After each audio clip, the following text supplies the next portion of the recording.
Lucy. Before Dylan was even born. The abandoned white house sits on the edge of the bay. White paint chips from the wooden siding, and one of the large shutters covering the oversized windows is falling off its hinges. The tin roof has started to rust, but in my mind's eye, I see it polished and shining in the sunlight. I see the building freshly painted white and the large shutters repaired and open to the bay breeze. I imagine the doors open and music pouring from the windows as families sit around tables, eating food we've prepared, sharing good times and celebrations. I see them raising glasses to toast anniversaries and births. I imagine young people and couples playing pool. Maybe we'll host tournaments. My hand is in the crook of my husband Arthur's arm, and my other rests on my growing baby bump. I'd pretty much given up on more babies after we had our fourth son, Hendrix, but it seems this baby was meant to be. She was a surprise, but when the ultrasound said I'm finally having a girl, all my panic melted into bliss. A baby girl. What kind of tournaments? Arthur tilts his head, looking down at me with his bright blue eyes, his light brown hair falling over his brow. Even after 10 years and 5 pregnancies, he still makes my heart jump when he smiles at me that way, when that dimple appears in his cheek.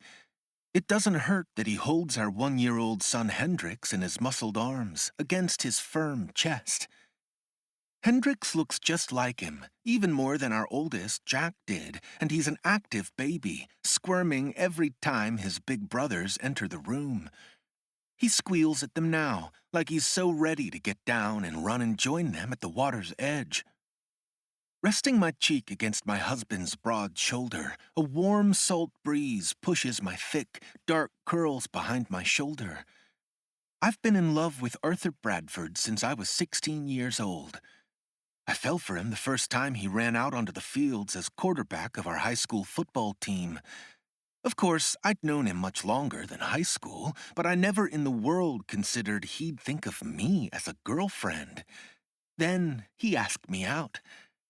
I'll never forget he actually seemed nervous. I almost cried. He was already a rising star at 6'2", muscle-bound, and graceful as a dancer, with floppy, light brown hair, sea blue eyes, and a square jaw. Pretty much everyone had a crush on him. I was the head cheerleader. Yes, we were a total cliché, but we didn't care. All we saw was each other. Each week, we'd paint spirit signs with variations on his name. We started with the art of the game. When no one could sack him, he was the Artful Dodger. As his talent grew bigger and bigger, it was football as art. Looking back now, I chuckle at the silliness of it all, but we were obsessed. We've been together ever since. All through college, into his professional career, all the way to Texas, we were inseparable. Then last year, after a decades-long career as a legendary quarterback with the Mustangs, after 2 gold rings, he decided to retire and move the entire gang home to South Alabama. We bought a big house on a hill for our family of boys, and it just happened to overlook this abandoned property. I'd been gazing at it from my kitchen window every morning for a whole year, letting the dream of owning a family restaurant grow in my mind. Pool tournaments, I start, then I'm distracted by the boys playing in the shallow water. It's going to have pool tables? On the screened-in side porch, the kids will learn to play, and after hours, couples can play. It's good, clean fun. I wasn't expecting pool tables. Art shifts a wiggling Hendrix onto his other hip. In that case, we'll have to think of a better name than Pelican Point. There are a lot of pelicans, though. My nose wrinkles as I smile up at him. He still makes my heart flutter. There are also a lot of turtles. Hendrix lets out a baby squeal, straining to see what his brothers are doing, causing Art to laugh. This little guy doesn't want to be left out. He's way more interested in the boys than us. Leaning closer, I kiss my small son's cheek. Aren't you, Henny? I don't even get a glance. He'll either be a tight end or a running back. I'll start him out as the receiver to Jack's quarterback. My lips press into a smile at my husband's plans for his little team, and I slide my hand up and down the baby's back. Hendrix's eyes are laser-focused on his big brothers, yelling and chasing each other along the shoreline. Their shoes are long gone, and they're kicking the tops of the tiny breakers, sending arcs of water at each other as they run and tease. Jack is the oldest, and even at 7, he's the natural leader of the group. Second in line is Zane, who just started kindergarten this year. Zane is my quiet, thoughtful boy. His hair is dark like mine, but he still has his daddy's cool blue eyes. He loves to read and ask how I'm feeling as the baby grows larger. We go for walks along the path after dinner, and he holds my hand. He's going to play the game because his dad won't have it any other way. Still, he's different from his brothers. He helps me with Hendrix, and I can see him being a good father, an attentive husband. I tell him he's like my dad, who he never got to know, in the hopes it will make him feel less like an outsider in his football-obsessed family. Garrett is the exact opposite. He's only 3, but he's already as big as Zane. He's my sweet bulldozer, always ready to wrestle, always trying to lift one of the other boys off his feet, and always needing to stop and give me a hug. Heart melted. It's so funny to watch him grab Jack around the waist in an attempt to take him to the ground. Jack only laughs and wrestles back, so much like a younger version of his dad. That's when Arthur will step in and scoop his little linebacker off his feet and toss him in the air. My heart stops every time he does it, but he always catches his son. Garrett screams with delight, of course. I shake my head, imagining them grown men starting families, being just like their perfect dad. Let me take this guy down there before he wiggles out of my arms. Art leans over to kiss the side of my jaw before leaving me on the front porch of my dream. Hesitating, I sigh as I watch his sexy ass walking away, carrying our baby boy down to where the rest of our little family is chasing fish and catching turtles in the briny water. The sun turns the clouds a glowing neon pink, underscored by blood orange and bright blue. A flock of pelicans cruises low over the surf, scouting for fish to scoop into their oversized bills. The sun creeps lower on the horizon, and I lift my eyes, exhaling deep satisfaction with our life. It's non-stop and a little chaotic, and I wouldn't have it any other way. I don't even notice a car pulling into the gravel parking lot behind me, but now that I'm alone, I hear the door slam and turn. My jaw drops when I see it's our friend from Birmingham and investment partner, Jaden Wells. "Lucy, hey girl." He hustles down to where I stand, smiling from ear to ear. "Wow, that baby's grown since I saw you last." "She'll be here before we know it." Dipping my chin, I smooth a hand over my growing bump. I can't wait to meet her. Dylan is the name I picked out. Arthur got Hendrix, and I got Dylan. "I don't know how you do it, but you're definitely glowing." He leans forward to kiss my cheek, and the scent of his lemony cologne mixes with the smell of the sea. I pat his shoulder, returning to the door of the abandoned property. "I didn't know you were driving down today." "I just got the urge and decided to see how things were going on the coast." "Not much is going, including this door." The shiny brass handle turns easily, but nothing moves. I try again, putting my shoulder against the wood. I think it's stuck. He reaches out to place his palm on the door, giving it a push. It takes a few tries, but eventually he gets it to move, opening with a scrape for us. "You're a born salesperson, Lula, getting us to invest in this place. Have you ever considered trying to sell a bridge in the desert?" "Stop it." Rolling my eyes as we step inside the wide open space, I walk around slowly, letting my imagination unfurl. Just look at it. I am looking at it. Dust hangs in the shafts of light, streaming through the cracks in the shutters. The floors are dull, but you can see their heart pine under years of dirt. To the left are double doors that lead to a backroom area, and directly across from us is another set of doors leading out to the bay where I can see my boys playing. We'll fix the windows so we can open the shutters to catch the breezes during the day. Waving my hand in the direction of the double doors, I continue, "We'll replace those old doors with stainless steel ones, and a full kitchen will fit back there." I walk to the center of the massive, empty interior. We'll have those large ceiling fans down the center of this room and fill it with tables and booths.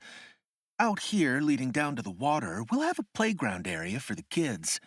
It'll be fenced in so parents can sit at their tables and watch them through the windows while they relax and eat. You've thought of everything. Jaden grins as he joins me in the center of the room.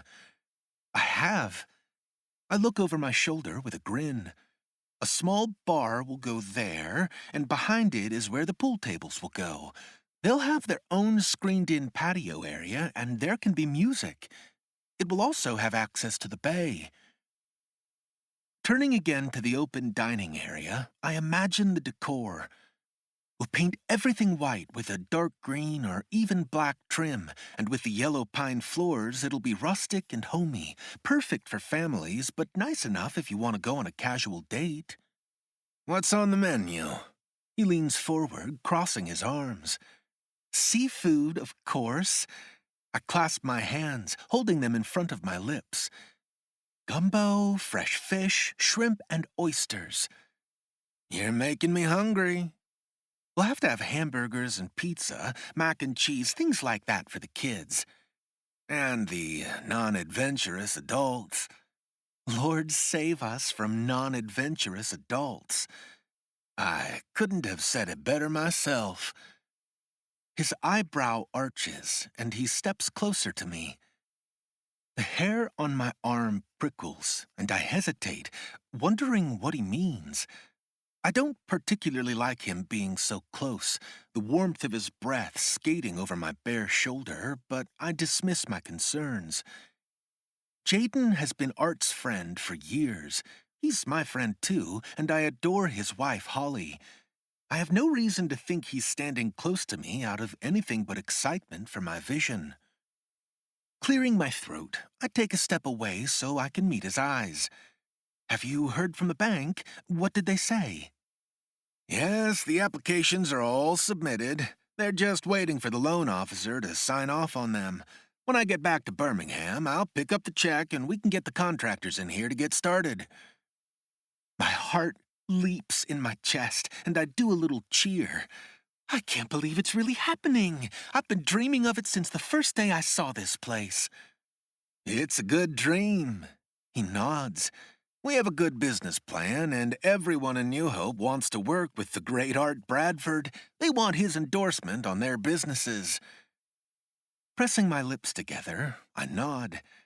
It's good to have a famous name now that he's retired. It makes all those years away worthwhile. I walk over to the back door to look out at him, squatting beside Hendrix. Our baby just started walking a few weeks ago, and he's already trying to run. Art is right. He's going to be a receiver, probably one of the best. Tell me. Jaden places his hand on the door jamb above my head. Why are you even bothering with banks? Art could cover the cost of all this from his football earnings. I hold in a laugh. What gives you that idea? It was in all the papers how much he made in his final year. He signed a record-setting contract. Prickling sensations creep along my skin once more. Jaden is a good friend and our future business partner, but I don't like talking about my husband's personal finances without him present. Well, for starters, we have the kids to think about. My tone is measured, careful. Art did very well playing in Texas, but we're still young. We need a steady source of income and not wiping out our savings. His green eyes hold mine a little too long, and he lifts his chin with a sniff. Still, you don't have to worry about a bank loan to make this dream come true. You could do it yourself. Fear clutches my chest. What do you mean? I reach out to grip his forearm. Did you hear something? Is the bank not going to approve our loan? All my golden happy dreams quickly turn to icy fear. No, not at all. Jaden puts a large hand over mine, smiling gently. I haven't heard anything like that. The loan will be fine. I was just trying to ease your mind, help you not to think about it. Oh, thank goodness. I place a hand on my chest, exhaling deeply. You nearly made my heart stop. I'm so sorry. That wasn't my intention at all. He lowers his arm, wrapping it around my shoulders and pulling me close for a hug. Don't worry about a thing. I'm taking care of everything. His face is near my ear, and my muscles tense. I don't like the way he's holding me, and I do my best to slowly turn, disengage myself. Some people are just more affectionate than others, right? At times like this, I regret our agreement to have Jaden in charge of the financing. Art is in charge of finding the contractors and securing workers, and I'm the idea girl, but I could also handle the financing. Thankfully, my husband's voice breaks through the awkwardness. Hey, Jaden, what the hell are you doing down south? Jaden releases me at once, stepping forward to open the back door. Hey there, friend. He reaches out to shake my husband's hand, pulling him into the dusty old building. Lucy was just giving me a tour of her vision. I couldn't be more impressed. She is definitely a visionary. Art smiles, wrapping his arm around my shoulders and pulling my head closer for a kiss. She saw things in me I never did. That's not true. I laugh, wrapping my hand around his waist. I only saw what was there. Tilting my head back, our eyes meet and I'm secure in his arms. Yes, Jaden clears his throat. Well, I wanted to see the place for myself. It's not much right now, but Lula paints a pretty picture. Are you planning to stay for dinner? A fellow from Silver Hill did a low country boil and brought us several pounds of shrimp and sausage with corn. And crabs? I don't think he included the crabs. Still, it smells delicious. There's plenty. Count me in. I'll just drop off my things at the hotel and be right back. I'll round up the boys. I take Hendrix from my husband and exit the way he entered, walking down to where the remaining 3 are holding up water turtles. Look, Mom! Jack runs to me, holding a small, dark green turtle in his hands. Dad said they're called Cooters. He would. I snort a laugh, rubbing my fingers through his white blonde hair. It'll get darker as he gets older, but I love my towhead oldest son. That's a funny name for a turtle. He looks up at me like he's worried his dad is playing a trick on him. I think it's an old African word, actually. Maybe Mr. Thomas knows. Oh! I let out a yelp as Hendrix dives forward, almost out of my arms. Easy, buddy. I lower him to his feet and he takes off in a toddler jog to Jack. Look, Hen. His big brother holds up the flapping reptile. It's a cooter. You okay, Mom? Zane is at my side, placing a small hand on my arm. Dad said Henny's a handful now. I'm okay. I pat Zane's hand, and I think your dad's right. Hendrix is going to be a runner. He's a funny runner. Zane has a cute little boy chuckle. Look how his butt wiggles. We both laugh at his baby brother's chubby legs and diapered bottom, and I hug my 5-year-old protector. Ready to head up for dinner? Aunt Thelma is in town and Mr. Jaden. Not Aunt Thelma, Jack groans, tossing the turtle into the water and holding Hendrix back from running after it into the waves. Jack, it's a gentle scold. I want you to be sweet to Aunt Thelma. She never smiles, and she always fusses at us. She never had any children of her own. She doesn't understand how much fun we all have together. She doesn't understand fun at all. He holds Hendrix under his arms, turning him and leading him towards the restaurant. Hendrix squeals and tries to get away from his brother, clearly focused on recapturing the turtle. Can you get him back to the house, honey? I need to get dinner ready for everyone. I've got him, Mom. Jack grabs his baby brother around the waist and lifts him off his feet, propping him on his hip. Garrett, it's time to go home, I call, and my gentle giant tosses the stick he was stirring in the breakers and runs ahead of us. Hendrix twists and turns, but Jack has a good grip on him. It's a short walk, and I don't see Arthur or Jaden at our future restaurant when we pass. Your dad must have gone back to the house. I can help with dinner. Zane is holding my hand. I rake my fingers through his dark hair. A friend of your dad's brought us a low-country boil, so there's not much to do. I'll just need you to set up plates and rolls of paper towels. It's warm enough we can eat at the picnic tables out back. I can do all of that. Zane smiles brightly. Before you do anything, you're all going to wash your hands. I tap his nose. Jack, would you take Hendrix up and give him a bath? Okay. His shoulders droop, but he's a good helper. It's not long before we're all cleaned and scrubbed and headed outside to where a long picnic table is situated between citronella tiki lamps and gold twinkle lights in the trees. My goodness, Lucy!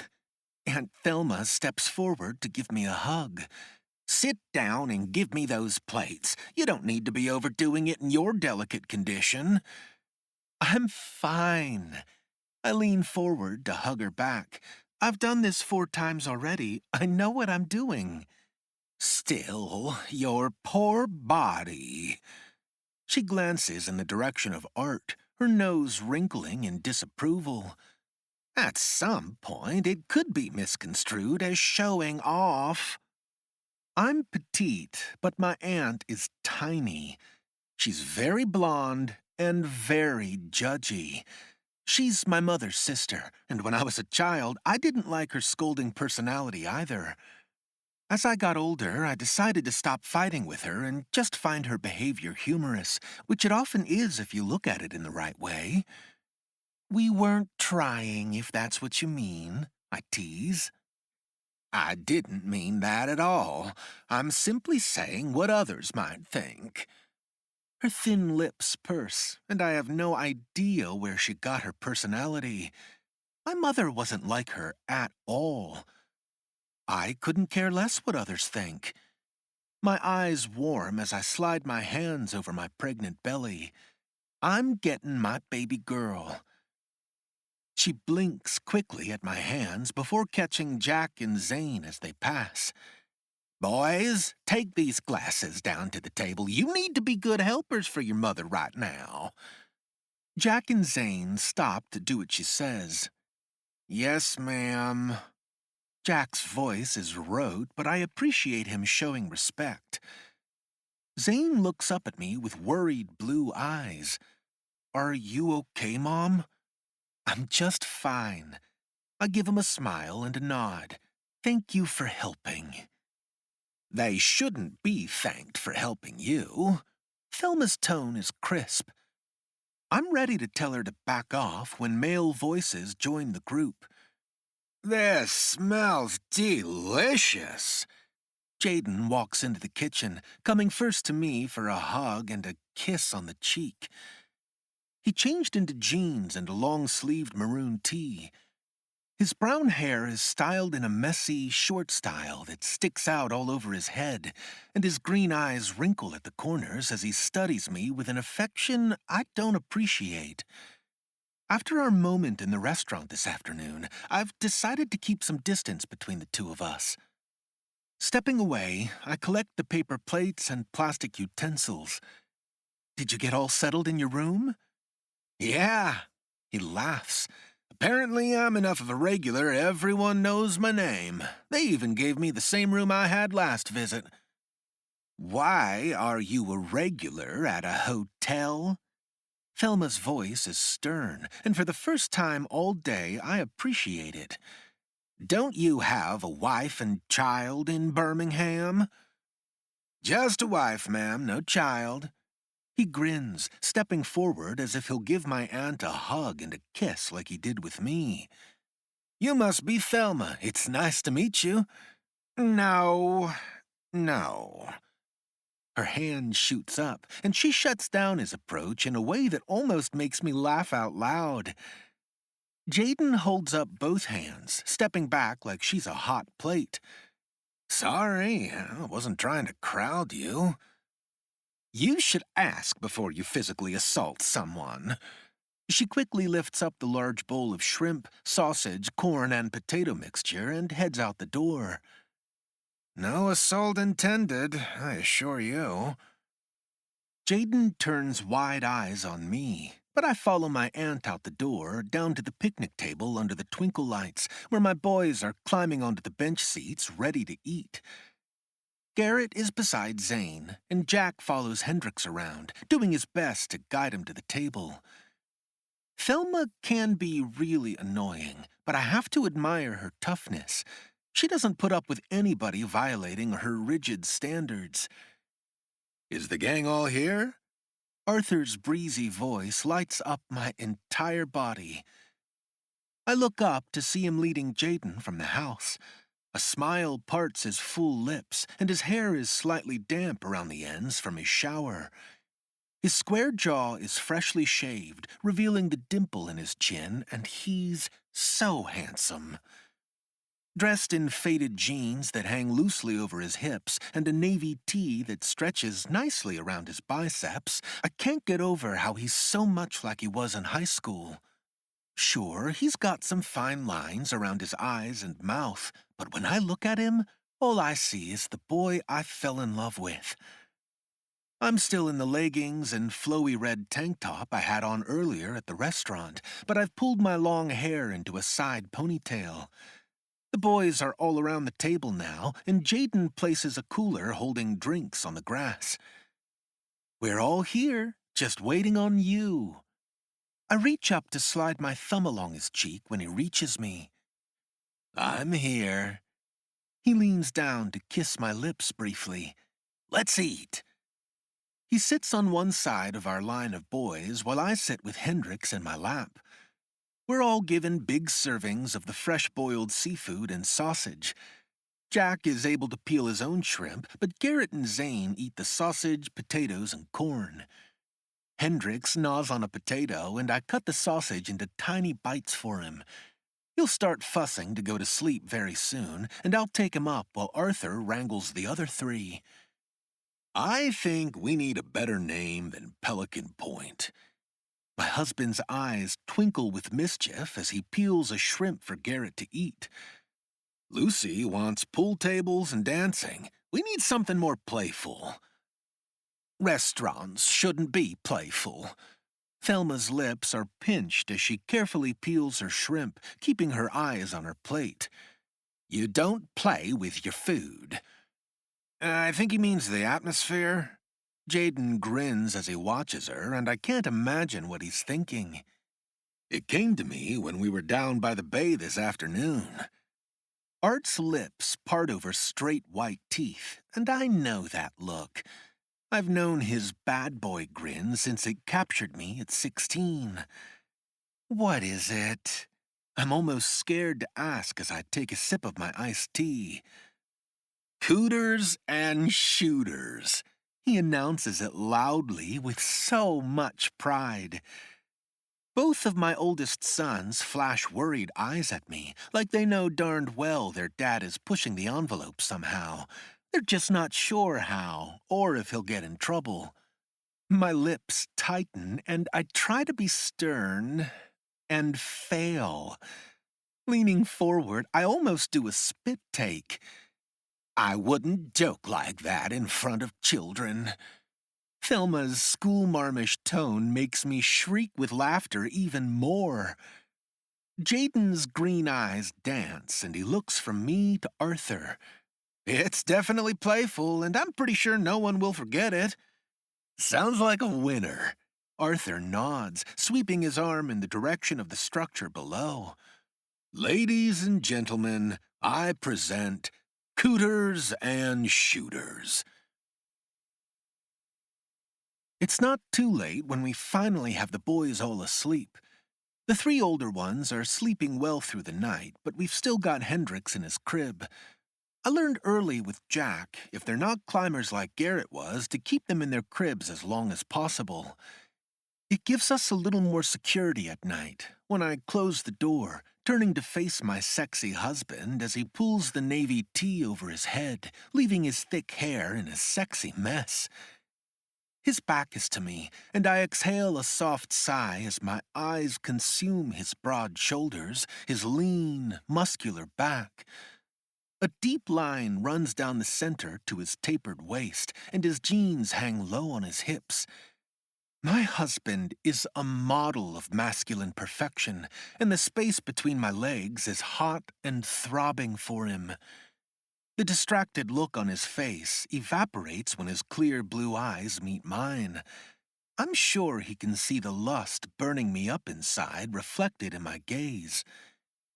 What are you thinking, wife? A naughty grin curls his full lips as he slowly closes the space between us, placing his palms flat against the door on either side of my face. His bared chest is in front of me, and I reach out to slide my fingers over the lines of muscles wrapping around his ribs, leading down to his torso.